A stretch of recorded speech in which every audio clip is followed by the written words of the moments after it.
Good morning everybody. Mister Desai sir ने भी आपको डीम्ड कन्वेंस क्या होता है, क्यों ज़रूरी है, रीडेवलपमेंट करना है तो कन्वेंस होना ज़रूरी है, ये सब आपको अभी बता दिया है। सो यहाँ पर मैंने देखा 2-4 क्वेरी वगैरह है कि डीम्ड कन्वेंस का प्रोसीजर क्या है, कौन अथॉरिटीज़ है लैंड रिकॉर्ड में नाम लाने के लिए। सो मैं जस्ट आपको एक डीम्ड कन्वेंस कैसा होता है, उसका रेगुलर मेथड में क्या कैसा आप कन्वेंस ले सकते हो, डीम्ड कन्वेंस में कैसा हो सकता है, अगर कोर्ट प्रोसेस से लेना है तो कोर्ट प्रोसेस से क्या हो सकता है। तो ये तीनों प्रोसीजर का थोड़ा सा आपको प्रोसेस एंड प्रोसीजर बता देता हूँ। सो अभी meaning of conveyance means transfer of the title land and building in the name of the society. अभी यहाँ पर मुंबई में हर कोई फ्लैट खरीदता है एक बिल्डिंग में, अबाउट देयर आर 50 पीपल या 100 पीपल होते हैं या 200 अगर लार्ज क्लस्टर है तो क्या प्लॉट वो इंडिविजुअल नाम के ऊपर ट्रांसफर कर सकते हैं? नहीं कर सकते। क्यों नहीं कर सकते कि एक प्लॉट के ऊपर एक बिल्डिंग खड़ी है, तो वहां पर 100 लोगों ने फ्लैट खरीदा है, सबका प्रोपोर्शनेट इंटरेस्ट उस प्रॉपर्टी पे। तो यहाँ का प्रावधान ये बोलता है कि आप लीगल बॉडी फॉर्म करो, आइदर कंपनी बनाओ, सोसाइटी बनाओ, कंडोमिनियम बनाओ या पार्टनरशिप फर्म बनाओ। तो ये महाराष्ट्र ओनरशिप लैंड एक्ट का प्रावधान है।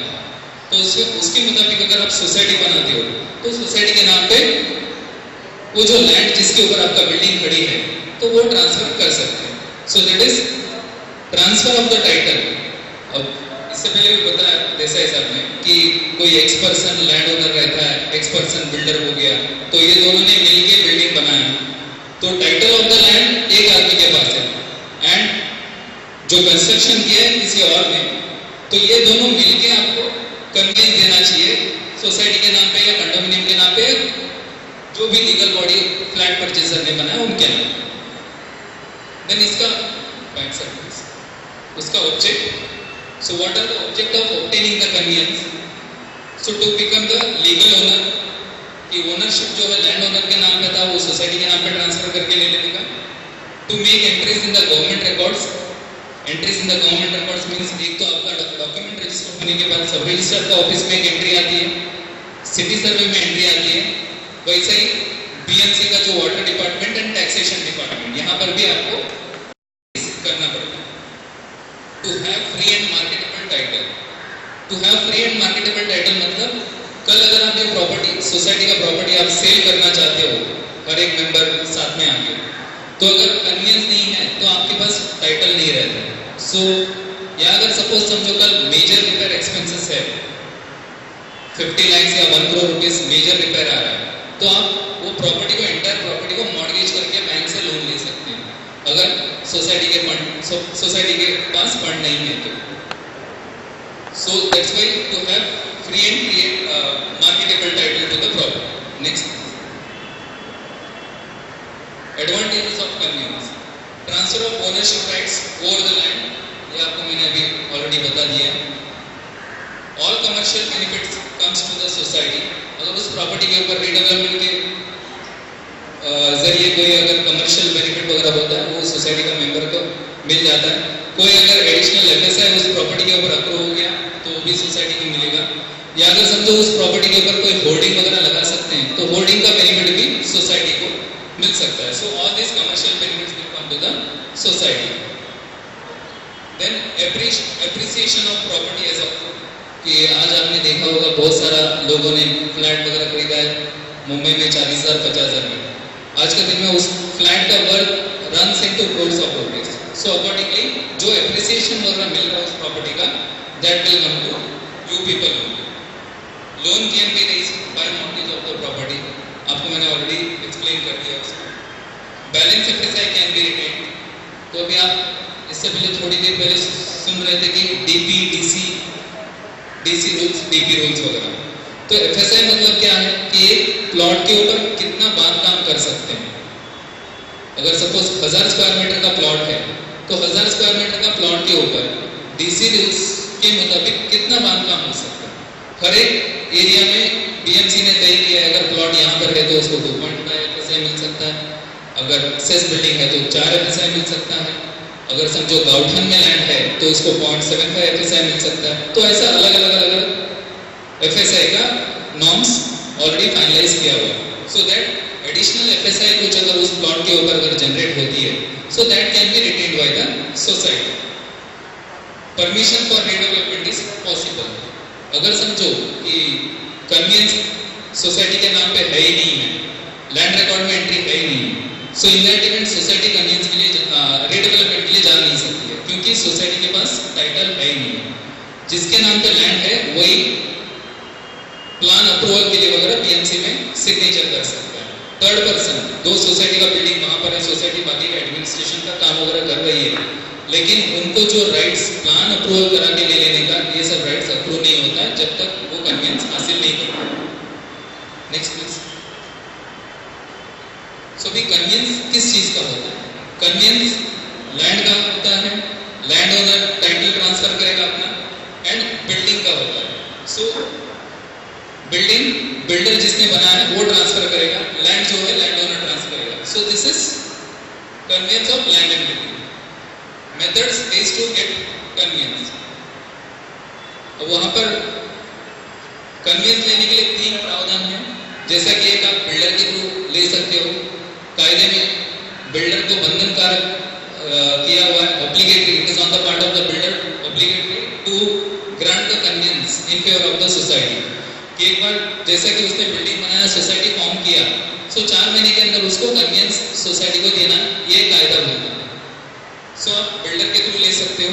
अगर बिल्डर नहीं देता है तो then you can go under non cooperation, that is court cases, court में केस वगैरह आप फाइल कर सकते हो। देन दूसरा एक प्रावधान है क्वासी जुडिशियल के जरिए, that is deemed convenience. Next.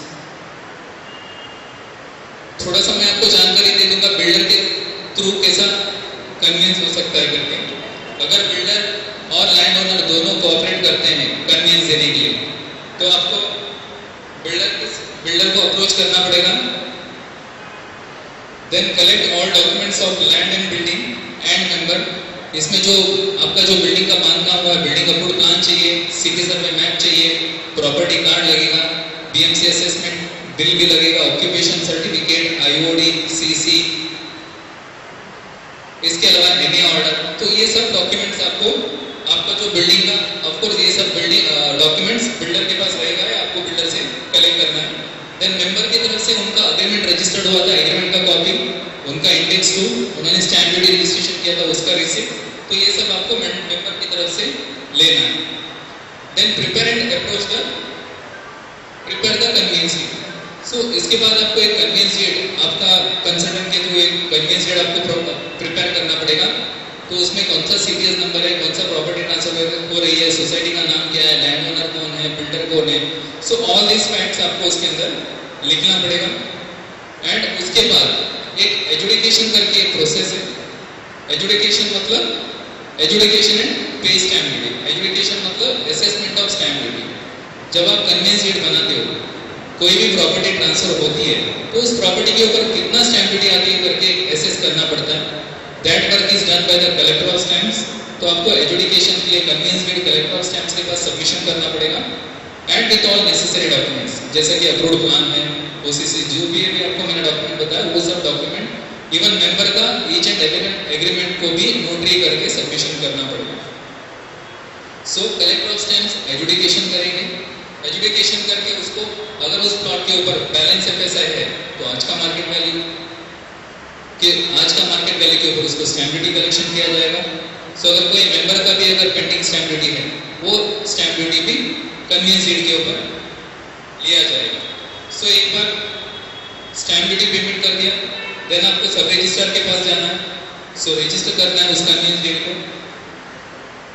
उसके बाद एक बार डॉक्यूमेंट रजिस्टर होता है, उसका एक समरी बनती है, दैट इज कॉल्ड इंडेक्स। तो एक इंडेक्स 2 भी आपको हासिल करना है। इंडेक्स को हासिल करके फिर apply to the city survey office and get the property card change in the name of the society. So ये सब होने के बाद, सो लास्ट जो है कि आप लैंड ओनर है करके आपको राइट राइट्स एस्टैब्लिश करने के लिए आपको सिटी सर्वे ऑफिस में जाना पड़ेगा with all necessary documents, that is certified true copy of deed of conveyance, index two latest property card. So ये सब आपको सबमिशन करना पड़ेगा सिटी सर्वे ऑफिस में एक एप्लीकेशन करके, उनका एक प्रिस्क्राइब्ड फॉर्मेट रहता है। तो होने के बाद land owner, builder, land owner and society को स्टेटमेंट रिकॉर्ड करेंगे, हियरिंग नोटिस वगैरह देके, then they will name the record the name of the society in the land records. So this is process through builder के through अगर conveyance लेना है तो। अभी अगर समझो कि बिल्डर लैंड ओनर कन्वेंस देने के लिए राजी नहीं है किसी भी कारण की वजह से, समझो कि उनका आपस में कोई झगड़ा चालू है कि लैंड ओनर ने लैंड दिया था बिल्डर को, बिल्डर कुछ कंसिडरेशन देना चाहिए था उनको, बट 50% दिया है, 50% दिया नहीं है, सो या पेमेंट डिले किया, व्हाट्सएवर रीजन, कि अगर उनका आपस में ही अगर कोई डिस्प्यूट है तो शायद लैंड ओनर नहीं आएगा। सो बिल्डर भले अगर आपको देना चाहता है तो भी वो दे नहीं पाएगा क्योंकि उसके पास सिर्फ डेवलपमेंट राइट ही है, बराबर। सो लैंड ओनर जब तक नहीं आता है तब तक बिल्डर अकेला नहीं कर सकता है। अगर बिल्डर के पास पावर ऑफ अटर्नी है, अगर वो रजिस्टर्ड पावर ऑफ अटर्नी है कि आप ये बिल्डिंग भी कन्वे कर सकते हो, तो इन दैट इवेंट पॉसिबल है। अगर पावर ऑफ अटर्नी में वो क्लॉज नहीं है तो बिल्डर अकेला कन्वेंस सोसाइटी को नहीं दे सकता। इन दैट इवेंट आपको कोर्ट प्रोसेस में ही जाना पड़ेगा। सो भी यहाँ पर अंडर सेक्शन 11 बिल्डर को एक रिस्पॉन्सिबिलिटी डाला है कि आपको 4 महीने के अंदर सोसाइटी के नाम पे कन्वेंस देना है। सो भी कौन सा प्रावधान है अगर आप कोर्ट में जाना चाहते हो तो यहाँ पर आप सिटी सिविल कोर्ट में जा सकते हो under specific relief act, then consumer court में जा सकते हो, देन आप क्रिमिनल कोर्ट में जा सकते हो, क्रिमिनल केस दर्ज कर सकते हो बिल्डर के ऊपर, देन डिस्ट्रिक्ट डेप्यूटी रजिस्ट्रार। सो ये इस तरह का 4 तरह का प्रावधान है। हमने एक 2-3 ऑर्डर देखा जहां पर कंज्यूमर कोर्ट से भी लोगों को कन्वेंस का ऑर्डर पास हुआ। कन्वेंस का ऑर्डर पास उनको होने के बावजूद भी उनको डिस्ट्रिक्ट डेप्यूटी रजिस्ट्रार के पास आना पड़ा कन्वेंस लेने के लिए, क्योंकि कंज्यूमर कोर्ट खुद अपना ऑर्डर को एग्जीक्यूट नहीं कर सकती है जहां पर लैंड एंड बिल्डिंग ट्रांसफर करना है तो, या अगर आपको फिर सिटी सिविल कोर्ट में जाना पड़ेगा। सो ये सब प्रोसेस है। अगर सिटी सिविल कोर्ट का भी हमारे पास ऐसा ऑर्डर है कि अगर 4 महीने के अंदर बिल्डर कन्वेंस देना चाहिए, तो अगर बिल्डर कन्वेंस नहीं देता है तो आप मौका में जो एक अथॉरिटी अपॉइंट किया गया है उस अथॉरिटी के पास जाके आप कन्वेंस देंगे। सो इस तरह का भी एक ऑर्डर सिटी सिविल कोर्ट का है। तो इन शॉर्ट अगर आप कहीं भी जाओ तो वापस अगर नॉन कोऑपरेशन में आना है तो शायद आपको डीम्ड कन्वेंस में ही जाना पड़ेगा। सो अगर यहाँ पर क्रिमिनल कोर्ट में जाते हो, तो क्रिमिनल कोर्ट में सिर्फ आपको कन्वेंस नहीं मिलेगा, वहां पर बिल्डर को या लैंड ओनर को कन्वेंस नहीं दिया करके उनको एक पेनल्टी हो सकती है, 5 साल का जेल हो सकता है, या अगर नॉमिनल पेनल्टी जैसा कि 5,000 10,000। सॉरी, क्वेश्चन है आपका? क्वेश्चन नहीं तो मैं बाद में देता हूँ, जरूर आपको आंसर दे दूंगा उसका। सो क्रिमिनल कोर्ट में वो प्रावधान है।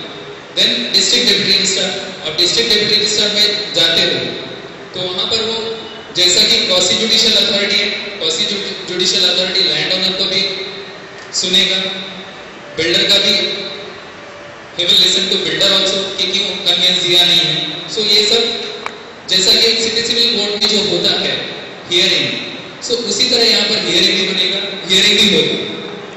सो ये जो डीम्ड कन्वेंस का प्रावधान जो है 2008 के बाद 2008 मोफा एक्ट को अमेंडमेंट किया था। सो 2008 से पहले कोई डीम्ड कन्वेंस का प्रावधान नहीं था, 2008 के बाद ही डीम्ड कन्वेंस का प्रावधान लागू किया गया है एंड 2010 में उसका रूल्स एंड रेगुलेशन बने हुए हैं और उसके बाद सोसाइटी को कन्वेंस मिलना चालू हुआ डीम्ड कन्वेंस के जरिए। So deemed conveyance by competent authority. भाई कॉम्पिटेंट अथॉरिटी कौन है? सो हर एक कोऑपरेटिव डिपार्टमेंट में डिस्ट्रिक्ट डेप्यूटी रजिस्ट्रार करके, सो उनको कॉम्पिटेंट अथॉरिटी करके नोटिफाई किया हुआ है। सो उनको गवर्नमेंट ऑफ महाराष्ट्र ने पावर्स दिया गया कि जहां पर बिल्डर और लैंड ओनर कन्वेंस देता नहीं है तो आप एक आपके पास जो सोसाइटी एप्लीकेशन करती है उन सोसाइटियों को उनका डॉक्यूमेंट्स वगैरह देख के, अगर डॉक्यूमेंट्स प्रॉपर है सो अगर अथॉरिटी को अथॉरिटी सेटिस्फाई होता है वो डॉक्यूमेंट के बेसिस के ऊपर तो कन्वीनियंस दे दो करके इस तरह का पावर दिया। ये मोफा एक्ट अमेंडमेंट किया था 25 फरवरी 2008 को। 25 फरवरी 2008 को मोफा कायदे को अमेंड करके कॉम्पिटेंट अथॉरिटी को अपॉइंट किया गया है। देन 2010 में उसका रूल्स बने हुए कि किस तरह से कन्वीनियंस करना है करके। देन ये एक पेपर कटिंग है कि जहां पर बिल्डर को जेल भेजा गया था कि कन्वीनियंस न दिया इस वजह से। देन नेक्स्ट, सो भी बहुत सारे लोगों का मन में शंका है कि डीम्ड कन्वीनियंस मिलता है तो हम रीडेवलपमेंट के लिए जा नहीं सकते हैं, हम प्रॉपर्टी मॉर्गेज नहीं कर सकते, या हमको एफएसआई का बेनिफिट नहीं मिलेगा। ऐसा बहुत सारा लोगों को डीम्ड कन्वीनियंस होता है तो कन्वीनियंस नहीं हो। सो इस तरह का लोगों को बहुत सारे शंका है। सो ऐसा कोई अगर आपको डीम्ड कन्वीनियंस मिलता है या लैंड ओनर मिलता है, लैंड ओनर भी कन्वीनियंस देता है, वहां पर कोई डिस्टिंक्शन नहीं है कि अगर बिल्डर के जरिए मिला आपको बेनिफिट ज्यादा मिलेगा, तो कोर्ट के जरिए मिला तो बेनिफिट कम है, या डिस्ट्रिक्ट डेप्यूटी रजिस्ट्रार के थ्रू मिला तो कम है, ऐसा कुछ नहीं है। सो महाराष्ट्र सरकार ने एक कायदे को अमेंड किया है, कायदे में से उन्होंने आपको कन्वीनियंस दिया है डिस्ट्रिक्ट डेप्यूटी रजिस्ट्रार के through. So it has the same value. So जो लैंड ओनर कन्वीनियंस देता है उसी वेटेज इस डीम्ड कन्वीनियंस को भी है। Previous please. Traded convenience legal fiction होगा यहाँ पर, then but now actually to be conveyed to competent authority. Next please. So documents required for convenience. So यहाँ पर कन्वीनियंस के लिए क्या क्या डॉक्यूमेंट्स जरूरी है, तो वहाँ पर एक आपको एप्लीकेशन बनाना पड़ेगा। फॉर्म नंबर 7 करके फॉर्मेट है महाराष्ट्र ओनरशिप लैंड एक्ट में, एक फॉर्मेट दिया, उसके फॉर्मेट के मुताबिक आपको एप्लीकेशन करना पड़ेगा। और एक कोर्ट फी है 2000 रुपया, 2000 का कोर्ट फी मिनिमम आपको रखा हुआ है कि आपको कोर्ट फी भर के आप एप्लीकेशन फॉरवर्ड कर सकते हो। आपको यहाँ पर certified documents of land building, जो सर्टिफाइड डॉक्यूमेंट्स वगैरह है, जैसे कि certified documents of land 7/12 property card गांव नमूना 6, तो ये सब आपको सबमिशन करना पड़ेगा। Certified copies of building documents जैसा कि IOD, CC, OC and building approved plan, ये सब आपको अटैच करना पड़ेगा उनको। Then flats agreements duly stamped and registered, आपको एक मेंबर का लिस्ट देना पड़ेगा, उसमें कितना मेंबर ने किसने स्टैम्प ड्यूटी भरा है, किसने रजिस्टर किया है, उसका कौन सा फ्लैट नंबर है, और एग्रीमेंट का कॉपी भी आपको अटैच करना पड़ेगा। Then applicant identity, that is society का रजिस्ट्रेशन सर्टिफिकेट, ये सोसाइटी का सर्टिफिकेट ऑफ रजिस्ट्रेशन भी आपको अटैच करना पड़ेगा। Then next, other relied upon by the other documents relied upon by the society, जैसा कि इससे अलावा भी अगर कोई डॉक्यूमेंट्स अगर सोसाइटी अगर अटैच करना चाहती है तो वो भी डॉक्यूमेंट्स सोसाइटी एनक्लोज करके दे सकती है। देन आएगा the area entitlement by architect report, कि अगर समझो एक लार्जर प्लॉट के ऊपर अगर एक सोसाइटी का अगर पार्ट के ऊपर सोसाइटी का बिल्डिंग है तो किस तरह से तय किया जाएगा, that can be determined by the architect की सोसाइटी को कितना कन्वीनियंस मिलना चाहिए करके आर्किटेक्ट का सर्टिफिकेट हमें सर्वे करके वो भी लेना जरूरी है।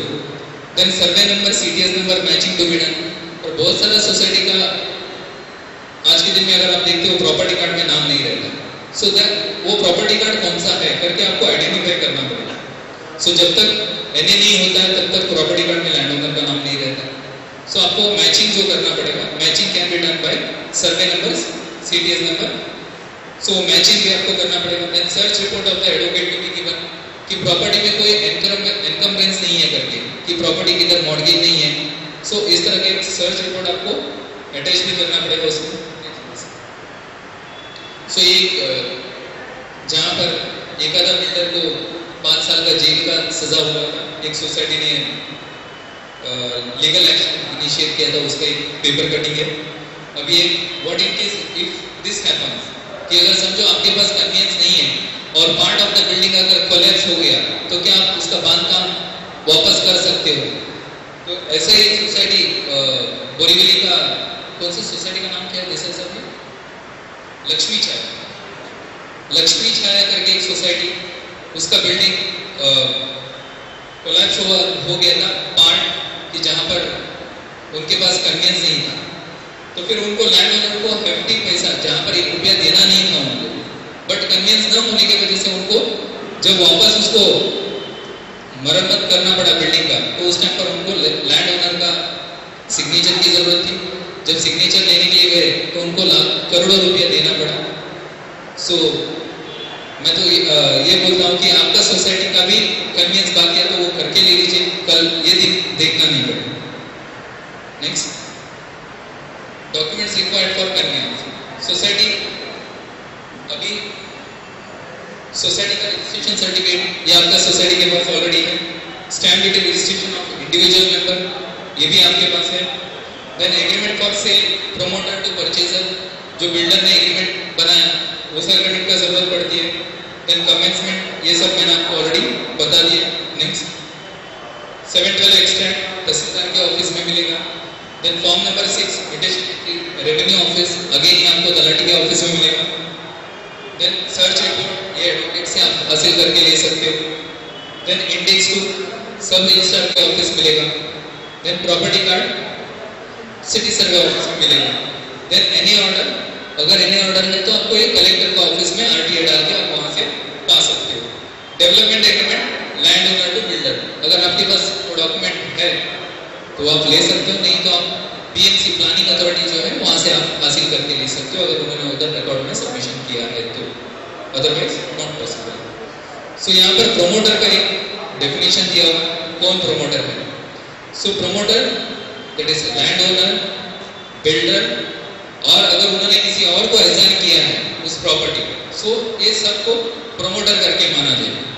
अब यहाँ पर एक सांताक्रूज की एक सोसाइटी थी, वहां पर पार्ट ऑफ द प्लॉट जो है किसी और को सेल भी कर दिया, तो हमारे पास आई थी सोसाइटी, तो पार्ट ऑफ द प्लॉट दूसरे को सेल करने के बावजूद भी हमने उनको वो रिस्टोर कर दिया, उनका राइट्स उस प्रॉपर्टी का डीम्ड कन्वीनियंस के जरिए। सो इसके लिए जो ये प्रोमोटर का डेफिनेशन जो है it is wide definition. So next, amendment in MOFA in 2008 purpose to provide a competent authority, कि मोफा को अमेंडमेंट इसके लिए किया था कि बहुत सारा सोसाइटी यहाँ पर महाराष्ट्र में बहुत सारा सोसाइटी है जो 1960s में बनी थी, 70s में बनी थी, उनके पास कन्वीनियंस नहीं था कि लैंड ओनर नहीं है, बिल्डर नहीं है, तो अभी हर एक कोर्ट में नहीं जा सकता है। कोर्ट में जाते हो तो आप 6 साल 8 साल 10 साल भी लग सकते हैं।